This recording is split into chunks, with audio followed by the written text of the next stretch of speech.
Hello friends, तो हमारी आज की वीडियो इलेक्ट्रिसिटी के बारे में है। Without any wasting time let's video start. First question है, जब कांच की छड़ को रेशम के कपड़े से रगड़ा जाता है तो क्या होता है? तो छड़ पर क्या होता है? ऑप्शन है ऋणावेशित हो जाती है, धनावेशित हो जाती है, उदासीन रहती है, पहले ऋणावेशित होती है फिर धनावेशित होती है। तो इसका राइट आंसर हो जाएगा छड़ जो होता है वो धनावेशित हो जाती है, मतलब पॉजिटिव चार्ज छड़ पर हो जाता है। नेक्स्ट क्वेश्चन है, दो विद्युत आवेशों के बीच लगने वाला बल से संबंधित नियम है। किनका नियम है? एम्पियर का नियम, कूलाम का नियम, फैराडे का नियम या फिर ओम का नियम है। तो दो विद्युत आवेश के बीच लगने वाले बल किससे संबंधित है? तो कूलाम का नियम से संबंधित है। कूलाम का नियम क्या होता है? Force F = Q1/Q2 by R², जहाँ पे Q1 और Q2 क्या है? चार्ज है। ठीक है। यदि दो विद्युत आवेशों के मध्य दूरी को आधा कर दिया जाता है तो उनके मध्य विद्युत वाहक बल का मान क्या होगा? विद्युत बल का मान क्या होगा? तो उसी फॉर्मूला पे ये क्वेश्चन बनेगा। F = Q1/Q2 by R²। तो यहाँ पे बोला जा रहा है कि मध्य दूरी आधा कर दिया जाता है, मतलब पहले रेडियस कितना था? R था, अब रेडियस को आधा कर दिया जा रहा है, तो उसका विद्युत बल कितना हो जाएगा? आधा हो जाएगा, दोगुना हो जाएगा, चौगुना हो जाएगा या फिर 1/4 हो जाएगा। तो इसका राइट आंसर क्या होगा? सॉल्व करके बताएंगे। F = Q1/Q2 by R²। अब R क्या हो गया? आधा हो गया, तो R/2 का स्क्वायर यानी कितना हो जाएगा? Q1/Q2 by R²/4। तो 4 चला जाएगा ऊपर, तो ये 4 टाइम्स हो गया। तो इसका सही आंसर क्या हो जाएगा? चौगुना हो जाएगा, यानी कि ऑप्शन नंबर सी इसका राइट आंसर होगा। नेक्स्ट क्वेश्चन पे चलते हैं। यदि दो चालक एक ही दिशा में धारा ले जा रहे हैं तो क्या होगा? चालक अनुनाद में होंगे, दोनों चालकों के बीच वोल्टता बढ़ेगी, चालक एक दूसरे को प्रतिकर्षित करेगी, चालक एक दूसरे को आकर्षित करेगी। तो इसका राइट आंसर हो जाएगा ऑप्शन नंबर डी, यानी चालक एक दूसरे को आकर्षित करेगी। अगर दो चालक एक ही दिशा में धारा ले जा रहा है तो वो दोनों एक दूसरे को क्या करेगी? आकर्षित करेगी। नेक्स्ट क्वेश्चन है, धातु का ताप बढ़ने पर उसका प्रतिरोध क्या होता है? तो टेम्परेचर रेजिस्टेंस जो होता है वो डायरेक्टली प्रोपोर्शनल होता है किसका? टेम्परेचर का। अगर टेम्परेचर बढ़ेगा तो रेजिस्टेंस भी बढ़ेगा, टेम्परेचर अगर डिक्रीज़ करेगा तो रेजिस्टेंस भी डिक्रीज़ करेगा। तो इसका आंसर क्या हो जाएगा? धातु के ताप बढ़ने पर उसका प्रतिरोध बढ़ता है, यानी कि option number A. Next question है, निम्न में से कौन सा पदार्थ विद्युत का सबसे अच्छा चालक है? तो विद्युत का सबसे अच्छा चालक कौन है? चांदी, तांबा, सोना या फिर अभ्रक। तो सबसे अच्छा चालक जो होता है, बेस्ट कंडक्टर ऑफ इलेक्ट्रिसिटी, चांदी। तो ऑप्शन नंबर ए इसका सही आंसर हो जाएगा। नेक्स्ट क्वेश्चन है, किसी धातु के तार में विद्युत का प्रवाह किसके कारण होता है? इलेक्ट्रॉन के कारण, प्रोटॉन के कारण, आयन के कारण या फिर इनमें से सभी के कारण। तो इसका सही आंसर क्या हो जाएगा? इलेक्ट्रॉन के कारण, यानी कि किसी धातु के तार में विद्युत का प्रवाह इलेक्ट्रॉन के कारण होता है। नेक्स्ट क्वेश्चन है, परिपथ का वह गुण जो विद्युत ऊर्जा को ताप में बदलता है वो क्या कहलाता है? तो विद्युत ऊर्जा को ताप में बदलता है क्या कहलाता है? ऑप्शन है रेजिस्टेंस, करंट, वोल्टेज या फिर ईएमएफ। तो इसका सही आंसर हो जाएगा रेजिस्टेंस, यानी कि रेजिस्टेंस जो है विद्युत ऊर्जा को ताप में बदलता है। नेक्स्ट क्वेश्चन चलेंगे, प्रतिरोध का एसआई मात्रक क्या होता है? प्रतिरोध का एसआई मात्रक ओम होता है, ओम। इसको डिनोट करते हैं इससे। विभवांतर का मात्रक वोल्ट होता है, जिसको डिनोट वी से करते हैं। और धारा का मात्रक जो होता है वो एम्पियर होता है, जिसको हम लोग ए से डिनोट करते हैं। ठीक है, मात्रक एम्पियर। ठीक है। नेक्स्ट क्वेश्चन, एक आदर्श अमीटर का प्रतिरोध क्या होता है? शून्य होता है, इकाई होता है, अनंत होता है या फिर धारा पर निर्भर करता है। तो इसका सही आंसर हो जाएगा, पूछा गया आदर्श अमीटर का प्रतिरोध क्या होता है, राइट आंसर इसका हो जाएगा शून्य होता है। ठीक है। नेक्स्ट क्वेश्चन इसी के बारे में पढ़ेंगे, अमीटर का प्रयोग विद्युत धारा मापने के लिए किया जाता है। तो अमीटर का यूज़ हम लोग, अमीटर एक ऐसा इंस्ट्रूमेंट है जिससे हम लोग इलेक्ट्रिक करंट को मेजर करते हैं। अमीटर हमेशा परिपथ में यानी सर्किट में सीरीज में जोड़ा जाता है, हमेशा सीरीज में जोड़ा जाता है। तो अमीटर का यूज जो होता है वो सीरीज में हमेशा सर्किट में करते हैं। नेक्स्ट क्वेश्चन है, चालक का विशिष्ट प्रतिरोध यानी कि विशिष्ट प्रतिरोध को इंग्लिश में स्पेसिफिक रेजिस्टेंस बोलते हैं, किस पर निर्भर करता है। ये क्वेश्चन VVI है, बहुत बार एग्जाम में पूछे भी गए हैं। तो चालक का विशिष्ट प्रतिरोध किस पर निर्भर करते हैं। ऑप्शन है चालक के अनुप्रस्थ काट के क्षेत्रफल पर, चालक की बनावट पर यानी पदार्थ पर, चालक की लंबाई पर और चालक का प्रतिरोध पे। तो यहाँ पे ध्यान देना है, विशिष्ट प्रतिरोध के बारे में बोला जा रहा है, तो इसका सही आंसर हो जाएगा चालक की बनावट यानी पदार्थ की प्रकृति पर निर्भर करती है। ठीक है, विशिष्ट प्रतिरोध को किससे सूचित किया जाता है।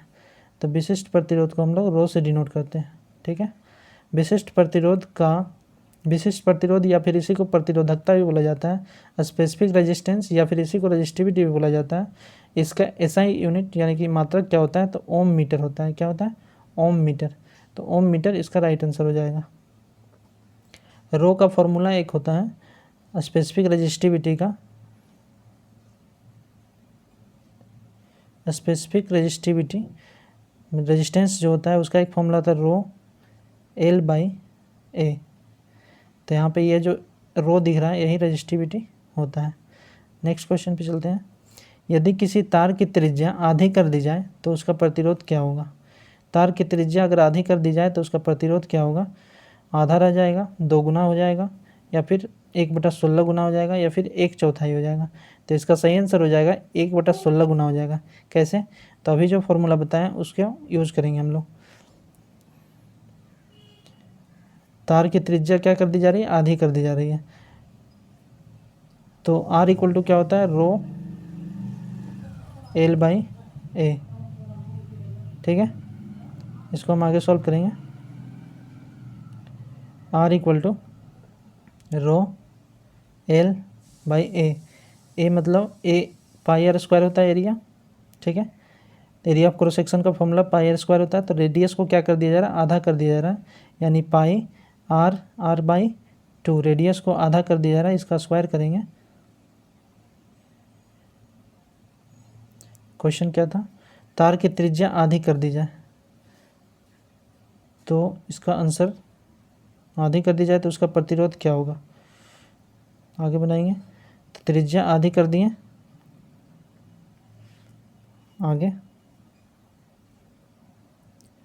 और 2 का स्क्वायर 4 हो जाएगा, तो 4 ऊपर चला जाएगा, तो रो L/πr², यानी कि चौगुना हो जाएगा। इसका रेजिस्टेंस क्या हो जाएगा, चौगुना हो जाएगा। तो इसका आंसर सही हो जाएगा चौगुना। तो ये ऑप्शन गलत हो गया, C नंबर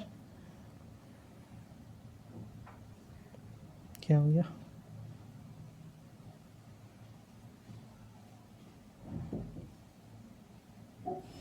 ऑप्शन जो हो जाएगा चौगुना हो जाएगा, 4 टाइम्स, है ना। नेक्स्ट क्वेश्चन चलते हैं, एक आदर्श वोल्टमीटर का प्रतिरोध क्या होता है। अभी थोड़ा देर पहले आदर्श अमीटर के बारे में पढ़े थे, उसका प्रतिरोध 0 होता है और इसका ऑप्शन है 0, 1 या 1 से कम या फिर अनंत। तो वोल्ट मीटर का बात किया जाएगा तो आइडियल वोल्ट मीटर का वैल्यू अनंत होता है। ठीक है, और अमीटर का बात किया जाएगा तो अमीटर का वैल्यू कितना था, 0, 0 था। ठीक है, नेक्स्ट क्वेश्चन, वोल्ट मीटर को परिपथ में पैरेलल में हमेशा जोड़ा जाता है। उसमें क्या था, अमीटर को हमेशा सीरीज में जोड़ा जाता है सर्किट में, और यहाँ पे वोल्ट मीटर को इलेक्ट्रिक सर्किट में पैरेलल में जोड़ा जाता है। नेक्स्ट क्वेश्चन चलते हैं, किसी चालक के सिरों के बीच विभवांतर उसमें बहने वाली धारा के समानुपाती होता है। यह नियम किसका था। तो ये नियम जो था कूलाम का था, फैराडे का था, जूल का था या फिर ओम का था। तो ये सही आंसर हो जाएगा ओम का। ओम साहब क्या बताए थे कि वोल्टेज जो होगा, विभवांतर जो होगा वो करंट के समानुपाती होगा।